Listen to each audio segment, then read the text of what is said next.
আলাদিনের কাবাব মধু রসমালাই ওই কি রে নেট দেওয়ার লেগে নিয়ে দিতেছে এনে কিছু 20-30 হাজার টাকার মতো পাইতেছে 5,000 পায় 10,000 পায় 1,000 পায় বুঝছেন নি এই দিক দিয়ে আবার ওনার একটু লাভ হইতেছে ওই কি রে ব্যবসার ক্ষতি বলতে উনি তো দোকানে আসতে পারে নাই এই একটা ওনার লস হইতেছে দোকানে আসতে পারে না ইনকাম সোর্স বন্ধ এটাই আর হইছে ভাই উনি বিভিন্ন অ্যাড দেওয়ার লেগে নিয়ে দিতেছে এনে কিছু 20-30 হাজার টাকার মতো পাইতেছে 5,000 পায় 10,000 পায় 1,000 পায় বুঝছেন নি এই দিক দিয়ে আবার ওনার একটু লাভ হইতেছে আবার ব্যবসা করতে পারছে না এই দিক দিয়ে লস হইতেছে বুঝছেন নি দুটোটা মিলিয়ে আর কি ওনার বিক্রি বাড়তেছে মনে হয় এরকম দেখতেছি আপনাদেরটা আমাদের মতোই আছে বাজারে যেরকম চলে আমাদেরটা এরকমই চলতেছে ঠিক আছে উনি যেহেতু ভাইরাল ওনার দিকে মানুষ চাপে ক্যামেরা নিয়ে মানে বাজার তো মনে করেন না জামজট লাগিয়ে জায়গায় উনি আসলে এই দিক দিয়ে উনি বাজার আইতে পারে না লস হইতেছে আর উনার ব্যবসা আপনার মনে করেন না কাস্টমার বাড়ছে যারা এই ভিডিও করে একটা মাল কিনে বা একটা তরমুজ কিনে একটা ফল কিনে বুঝছেন ওনার এই দিক দিয়ে লাভ হইতেছে উনি যদি বাজারে আইয়ে 1 ঘন্টার ভিতরে তরমুজ শেষ 1 ঘন্টা 2 ঘন্টা লাগে তরমুজ 200-300 তরমুজ বেচা যায় না আমগো কাস্টমার আমরা এই যে আটা চলার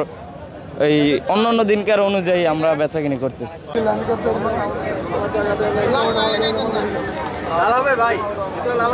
আগুন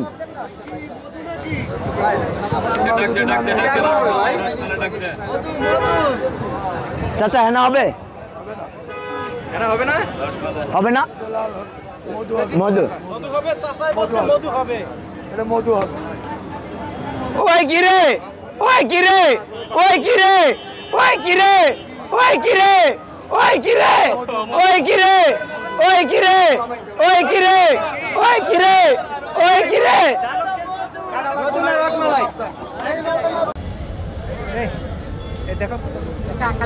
এখন অবশ্যই ক্রয় ক্ষমতার ভিতরেই আছে আমার মনে হচ্ছে কারণ গত রমজানে আমরা দেখেছি তরমুজের দাম প্রায় অনেক বেশি ছিল সাধারণ মানুষ অনেকেই ক্রয় করতে পারে না কিন্তু এবছর প্রায় দেখা যাচ্ছে কেজি হিসাবে যদিও তারা বিক্রি করছে যেটা 40 থেকে 45 টাকা কেজি করে তারা বিক্রি করতে পারছে কিন্তু গত বছর কিন্তু এরকম করে তারা খাইতে পারে না তবে আমার মনে হচ্ছে এই বছরে অনেক ফলন ভালো হয়েছে যে কারণে সব জায়গাতে খুব বেশি পরিমাণ তরমুজ দেখা যাচ্ছে বাজারে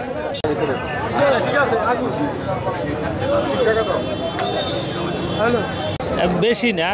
50 টাকা তো বেশি এরা তো আনে ফ্রিজে বিক্রি করে এখানে তো হইলো মূল গোমরটা তাদের কেন তারা ফ্রিজে আইনা কেজিতে বিক্রি করে এটা একটা ফাইজলামি সম্পূর্ণ